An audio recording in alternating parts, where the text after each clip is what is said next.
Hi everybody. I have another interview for you guys.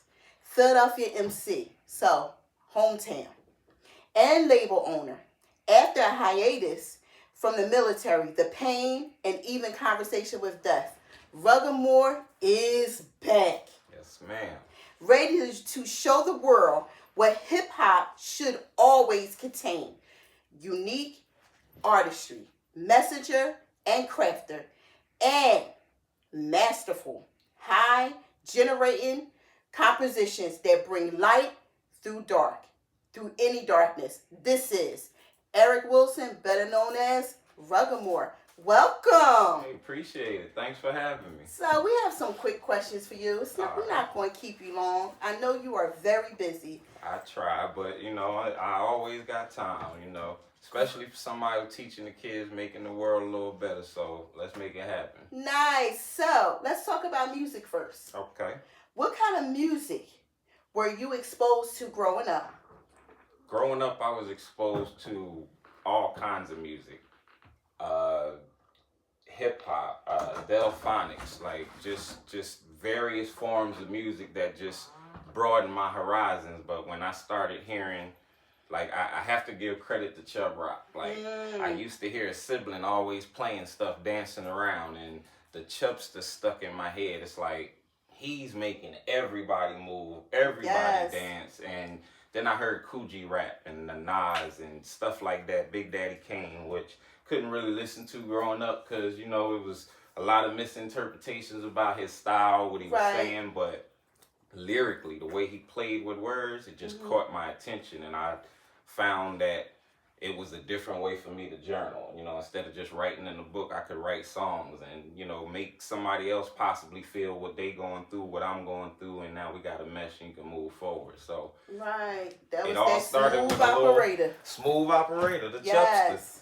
So you said it all. You said it all because the next I was going to ask you, what were any artists or genres that influenced you early on? And besides those, it was definitely. I'm not going to take no credit away from the Isleys and the Diana Ross and the Michael Jackson, but when it came to just the lyricism of the Fat Boys and, like I said, Chubb Rock, Coogee Rap, and all of these people, it just let me know I wanted to be more than just a rapper, because you got rappers and then you have MCs, and I didn't just want to stop at a rapper. I wanted to be that MC. I wanted to be the master of ceremony, that mic controller. So I just learned to develop those words, and growing up in the projects ironically helped, because a little bit of boredom and you read a dictionary and next thing you know, you got some words that's going to flow. That's it. Yes. So you're talking about the projects. Yes, ma'am. So, can you tell me about your childhood, the neighborhoods, what shaped you? Was the environment that shaped you who you are today? It gave me the foundation to who I am today, because I didn't like the younger me. Younger me did a little too much evasiveness, no accountability, running, and just focusing on everybody else being the problem instead of me being the problem. So even though that turned me into who I am, because it taught me to be accountable, it taught me to be aware, it taught me to watch, because everybody ain't your friend. So growing up in the projects taught me that, yeah, we might be cool today, we might be enemies tomorrow, but it also taught me how to, one of my best friends is still from that projects. Met when we were 7, and me and Al, aka Manny, still friends to this day. He's a teacher, he's writing books, you know what I mean? And he is doing just immense things. So growing up in that neighborhood and seeing everything that everybody expected me to be, it propelled me to be something different. So great. So you're in your 40s now, right? Yeah. So you're starting later on in life. Yeah. There's nothing wrong with that. Not at all. So you're starting another career. Yeah. Everybody has multiple careers. What did your family think? You said, I'm going to be a rapper. What did they say? A lot of people, most who've been paying attention throughout my family know I've been at this since I was a teenager. I've had a couple different deals on the table, thankfully, throughout my life. And thankfully, I chose the right path by not getting caught up in bad deals. Okay. But throughout the years, just hearing the impact that I could have in music and seeing the way just life changes you. I think it was Robert Townsend that said it in 5 Heartbeats. He said, an old man told him that you'll become a better writer when you live, because you'll have better stories. Yes. And that's the truth. Like, yes. My childhood was great. It wasn't like bad. Wasn't nobody coming trying to hurt us or anything like that. And even though things kind of made us be a little different than the normal kid, it never made me feel like, oh, I'm not going to be a man because I got these roadblocks in front of me. It was just something to build on, you know, and I just try to put it into the music. I think I didn't answer your question, so I'm going to ask you a question again.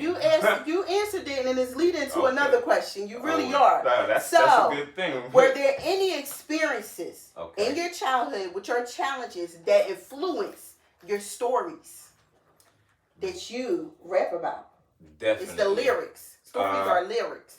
Watching my mother do what she did by herself, like going through, I got a family full of women, so it's men in there, but it ain't. So, you know, watching her go through the things, the rejection, the acceptance, the going to get things later on in life, the not taking no for an answer and doing it when everybody else tell you no, taught me do the same thing.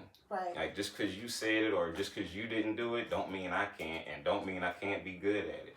So, yes, later in life, this is a resurgence for me, but we wouldn't have had Private Dancer and all the greatness from Tina Turner because she made her first hit at 45. She did. So, you know, this is just the beginning. Right. You're absolutely right. So, when did you realize it was like that moment, like Oprah always say, that aha moment that you said, I'm going into music. I'm going to be a rapper. Not only going into music, I'm going to be a rapper and I'm going to own my stuff. Right. I would say, not exactly sure of the year, but I would have to say it was around 96, 97. Chilling with a cousin, Micah, Lord I Quill. He said, come on, cuz, let's go down South Street. I'm going to take you to a club. All right. Go to the club with Micah. Micah get on stage, and I mean, he do his thing. But then, Micah stopped the show and said, bring my cousin on stage. Wow. Passed me the mic. And for the first time, I saw more than just the neighborhood, more than just the cypher, more than just the homies listening. And I actually just moved that whole crowd. And that's when I knew, like, hey, I need to keep going. I need to increase my words. And that was it. And that was probably about 95, 96. So I just knew at that point. Now, as far as owning it, it probably came about 5 years after that when I really knew, like, I've crafted my own style. I've had my own way of saying things. People could say it, but you won't say it like me. Right. And that's the part of hip hop that's missing. But that's when I found that. And when I found that niche and knew couldn't nobody else drive that car but me, it was over. Right, because you can't be duplicated. You're unique. Can't nobody walk in your shoes. Can't nobody do what you do. No, ma'am. And if they can, then I need to change shoes. Yes. So what has been surprising about your journey to success? Like, it just surprised you. Like, I'm here. Honestly, this last resurgence surprised me the most because, one, I got a little age on me. Okay.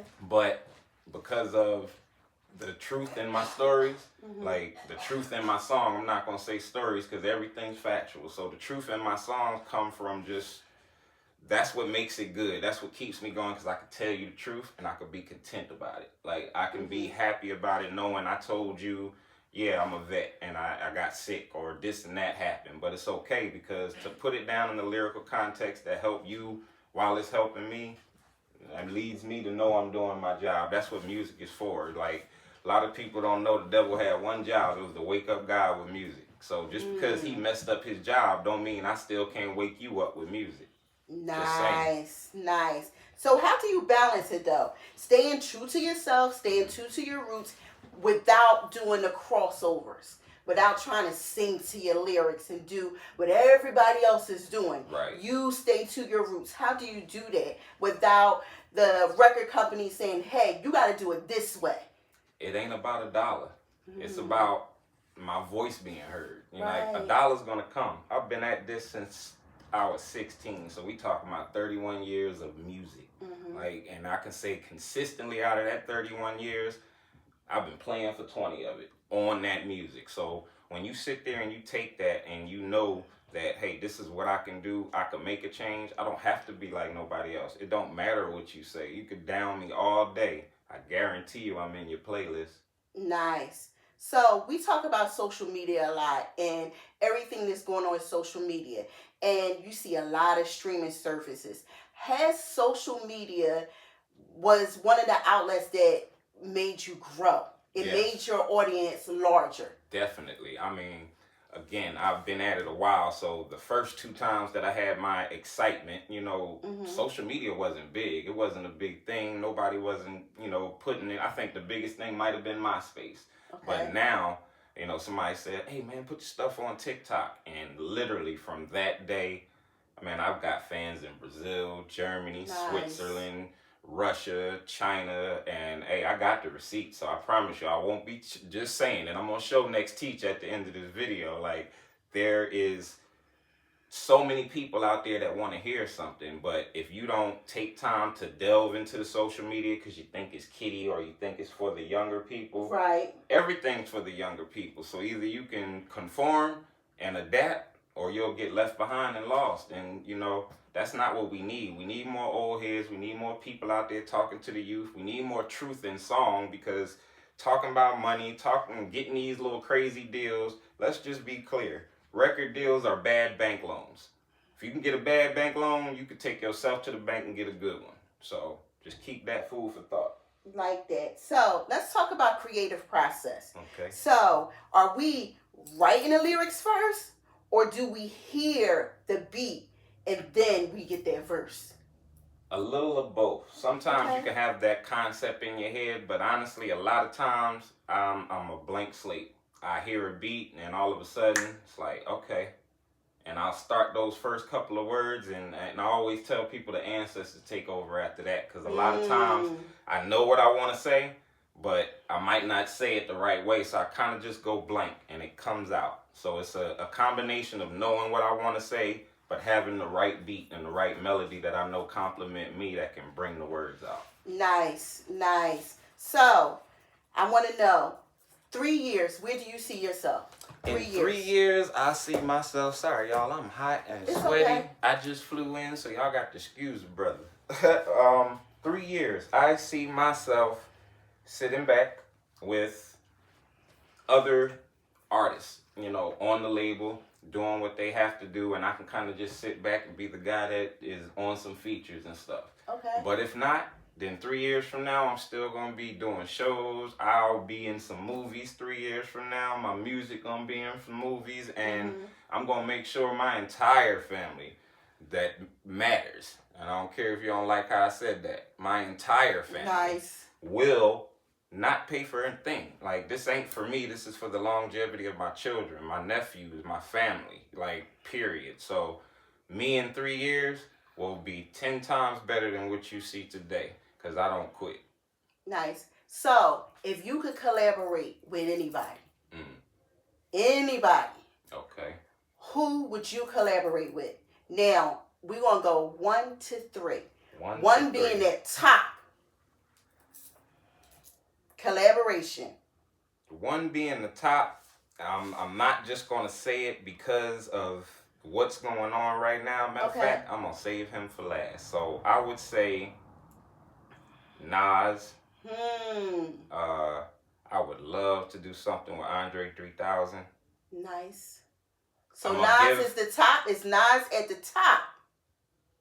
Are we topping with Nas? Like, is he that number one stutter? Nas is tied for the top. Nas is tied with another person. So I'm going to mention Devin the Dude as an honorable mention, since Nas is tied, because I need a track with Kendrick Lamar. Nice. Me and Kendrick actually met, and I was working at this place called Music Midtown in Atlanta. I couldn't talk to the stars, but I was fussing the dude out about the evolution of hip-hop and what I saw in the future. And I told him, Kendrick's the future. Not knowing Kendrick was in the VIP tent, and he heard me. And he came out, he folded his arms, he looked, he saluted, I saluted. That was it. So I'd love to see him again. Kendrick, if you see this, that was me, RuggAmore. We need to work. So So we got that's my Nas, we got Kendrick. All right, we got it. Nas, Andre Kendrick, 3000. Andre So 3000. Nas and Kendrick are top for number one. Top for number one. Andre 3000, is he coming in at number He's two? number two. So who coming in at number three? Devin the Dude. Guy out of Okay. Texas, one of the best underground, just hip hop underground rappers that just talk about his life. I don't care if this is a literal song. I don't care if he's on the toilet boo-booing or if he's smoking a joint and drinking some coffee. He gonna talk about it. So I Okay. appreciate the way he puts his life into music, because so many people want to talk about Bentleys, Balenciaga, and Bugattis that don't even have a Toyota outside. I don't True. have time for that. So Like, his music is real. his music is real. Real music do real That's things. it. Yes, it do. So- And it lasts forever. I ain't Right. trying to be a one-hit wonder. I got a bunch of one-hits, though. Like, For but now. not a one-hit wonder. They're But one hits for now. that's it. I got rooms of bars, though. Believe that. Yeah. So if you wasn't doing music, what would you be doing? Man, I'd probably be a crazy old man somewhere chasing some little girl. I'm just playing. I would be cooking. Okay. I loved cooking. I started cooking at 16 years old. And I mean, I worked as a cook all the way until I was, all the way until I was 36, 37. So Okay. I know I would have been a restaurant owner, a food truck owner, or something like that. But hip hop ain't all I do, so stay tuned. Favorite thing to cook? Favorite thing to cook would have to be,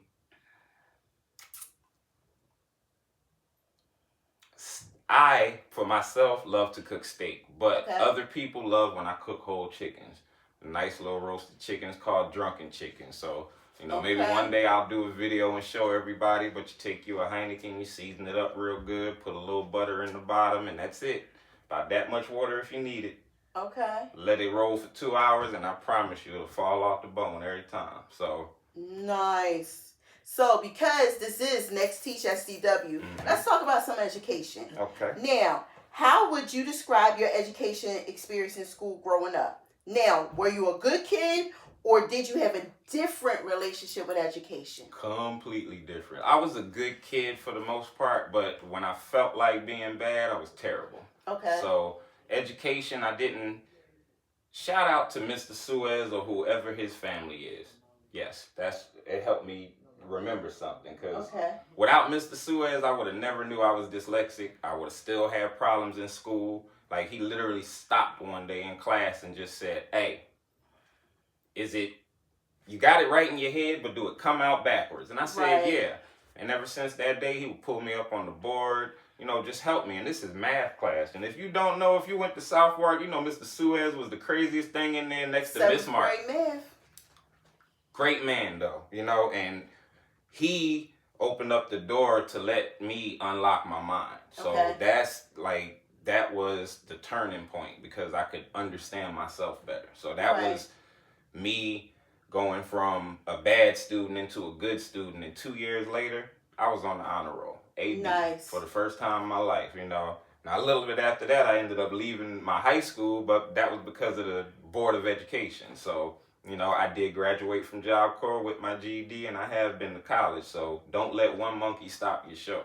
True. So let's pull into it. Favorite teacher and what kind of impact? I think you said it and you called out Miss Mart, another teacher. So Right. let's talk about it. Miss Mart, definitely, even though he wasn't a teacher, Mr. Rubin was my all-time favorite person in Southwark. But I have to give it to Mr. Suez, because, again, if it wasn't for Mr. Suez taking that time and not being the quote-unquote angry guy that everybody thought he was, Right. I wouldn't be the man who I am today, because I wasn't understanding my own mind, and he helped to unlock that. So Mr. Suez was definitely my favorite teacher. Nice. Favorite book? Favorite book would be The Pearl by John Steinbeck. Why The Pearl?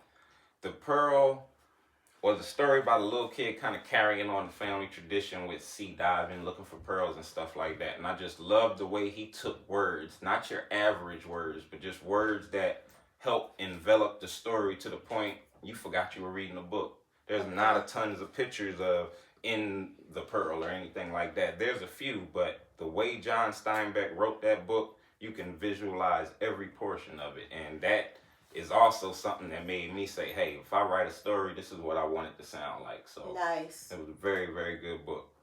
So what's one thing, one advice that you could tell your younger self? You're looking at your younger self and you want to tell them something back then, which you know now. Things that you be like, don't do this because you lived it. Honestly, and everybody tell me I'm crazy when I say this, but it's the truth. I wouldn't tell myself to change a thing except one, and that would be to bank more. Put more money up, save, have some stuff for yourself so it's not so much struggle down at the end, because I was hard-headed with that. But outside of that, I wouldn't tell myself anything because one small thing won't have me where I'm at right now. So that would be my advice, to tell myself, hey, save your money and maybe watch some of the women you think you love, because, you know, love can look like something, but a lot of times it's a mask, especially if you don't end up with that person close. So, you know, that would be my advice to myself, to keep going and so you wouldn't change a thing. Nah. Just about banking more, because so what I'm hearing is you say is everything that you went through has made you who you are today. That's it, exactly. Every struggle, every hardship, you know, projects to Ringo back down to Hoffman. Wasn't supposed to let y'all hear that verse, but stay tuned. But yeah, just everything, because standing on the bus stop, going to get groceries, watching my mom while she's pregnant, my mom building a cane because her stomach's so big to walk around, people not giving us a ride, us taking the cab. Man, look, I could go on for hours. Thank y'all, though. Nice. Now you get to watch. So, one fun fact that people don't know. They know you, but they don't know this fact. One fact. One fun fact. Now that I am my own label owner, a lot of people don't realize that there were 2 major record deals presented to me throughout my lifetime.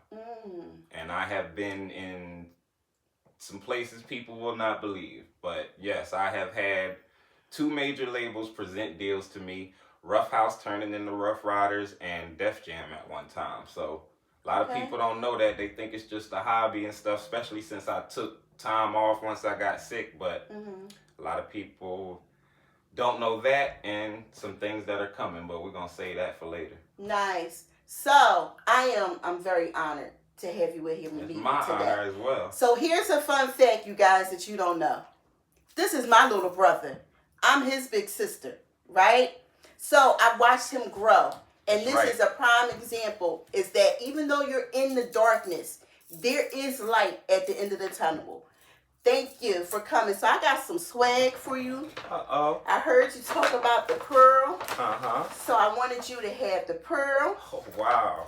And this is trying to make me cry, y'all. This is our next Teach cup. Okay. We have a lanyard and we have a pen. So in case you want to highlight, you know, as a teacher that I am, 16s with these. That's what you that highlight the things in here that you like, and you highlight the things that is important to you. Yes, ma'am. So maybe you take one of them, something out of there, and put it in those lyrics. I got you. Thank you so much for coming. This has been real good. So thank you. Appreciate I put you. all his stuff at the link underneath. This is RuggAmore's. This is Eric Wilson. This is my little brother. And that's Sherry Denise Joyner. Keep it up. Nice. Thank you.